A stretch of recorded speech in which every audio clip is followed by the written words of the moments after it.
এপ্রিলের প্রথম সপ্তাহেই খুলছে ট্যুরিস্ট ভিসা সেন্টার।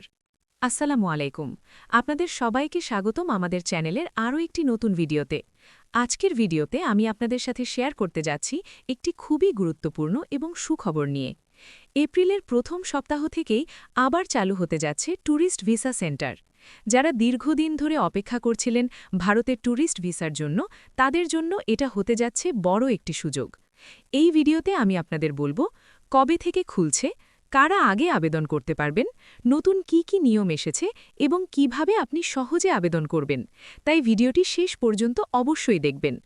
আরেকটি ছোট্ট রিকোয়েস্ট, আপনি যদি আমাদের এই চ্যানেলে নতুন দর্শক হয়ে থাকেন তাহলে অবশ্যই চ্যানেলকে সাবস্ক্রাইব করে আমাদের সাথেই যুক্ত থাকুন। আমরা নিয়মিত ভারতীয় ভিসার লেটেস্ট আপডেট দিয়ে থাকি। তো চলুন ভিডিওটিতে একটি লাইক দিয়ে আলোচনা শুরু করা যাক। বিভিন্ন সূত্র থেকে জানা গেছে যে এপ্রিলের প্রথম সপ্তাহেই ধাপে ধাপে ট্যুরিস্ট ভিসা সেন্টারগুলো পুনরায় চালু করা হবে। বিশেষ করে ঢাকা, চট্টগ্রাম, রাজশাহী ও সিলেটের ভিসা সেন্টারগুলো প্রথমে চালু হওয়ার সম্ভাবনা বেশি। তবে শুরুতে সবাই আবেদন করতে পারবে না।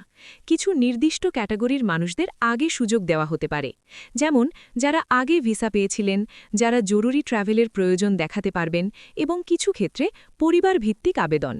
এবার আসি সবচেয়ে গুরুত্বপূর্ণ অংশে। নতুন কি শর্ত আসতে পারে। ১. স্লট সিস্টেম চালু থাকতে পারে, মানে আপনি সরাসরি গিয়ে আবেদন করতে পারবেন না, আগে অনলাইনে স্লট বুক করতে হবে। ২. ডকুমেন্ট যাচাই কঠোর হবে। Bank statement, travel history, hotel booking সবকিছু ভালোভাবে যাচাই করা হবে।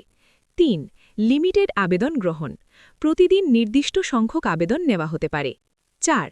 ইন্টারভিউ হতে পারে, কিছু ক্ষেত্রে সরাসরি ইন্টারভিউ নেওয়া হতে পারে। কারা আগে সুযোগ পাবে? প্রথম ধাপে কারা ভিসা পেতে পারে, এটা নিয়ে অনেকের প্রশ্ন আছে।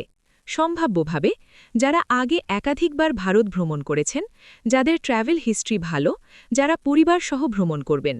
এছাড়া কিছু বিশেষ ক্যাটাগরি যেমন সিনিয়র সিটিজেন, চিকিৎসা সংক্রান্ত ভ্রমণকারী, তাদেরও অগ্রাধিকার দেওয়া হতে পারে। এখন আসি সবচেয়ে গুরুত্বপূর্ণ প্রশ্নে, কিভাবে আবেদন করবেন। ১. প্রথমে অফিসিয়াল ওয়েবসাইটে গিয়ে রেজিস্ট্রেশন করুন। ২. আপনার সব তথ্য সঠিকভাবে পূরণ করুন। ৩. প্রয়োজনীয় ডকুমেন্ট আপলোড করুন। ৪. স্লট বুক করুন। নির্ধারিত দিনে ভিসা সেন্টারে যান। মনে রাখবেন, ভুল তথ্য দিলে আপনার আবেদন বাতিল হতে পারে। গুরুত্বপূর্ণ কিছু কথা মনে রাখবেন। ব্যাংকে পর্যাপ্ত টাকা রাখুন। ফেক ডকুমেন্ট ব্যবহার করবেন না। ট্রাভেল প্ল্যান পরিষ্কার রাখুন। আগে থেকে হোটেল বুকিং করে রাখুন। আরেকটি গুরুত্বপূর্ণ বিষয়, অনেক দালাল বা প্রতারক সক্রিয় হয়ে যেতে পারে এই সময়ে, তাই নিজে আবেদন করার চেষ্টা করুন। অনেক দিন পর আবার ট্যুরিস্ট ভিসা চালু হতে যাচ্ছে, এটা সত্যিই আমাদের জন্য বড় একটি সুযোগ। তাই যারা আবেদন করতে চান, এখন থেকেই প্রস্তুতি নেওয়া শুরু করুন। যদি ভিডিওটি ভালো লাগে, লাইক দিন, কমেন্ট করে আপনার মতামত জানান এবং চ্যানেলটি সাবস্ক্রাইব করতে ভুলবেন না। দেখা হবে আবারও নতুন কোনো আপডেট নিয়ে। ততক্ষণ পর্যন্ত সবাই ভালো থাকুন, সুস্থ থাকুন। আল্লাহ হাফেজ।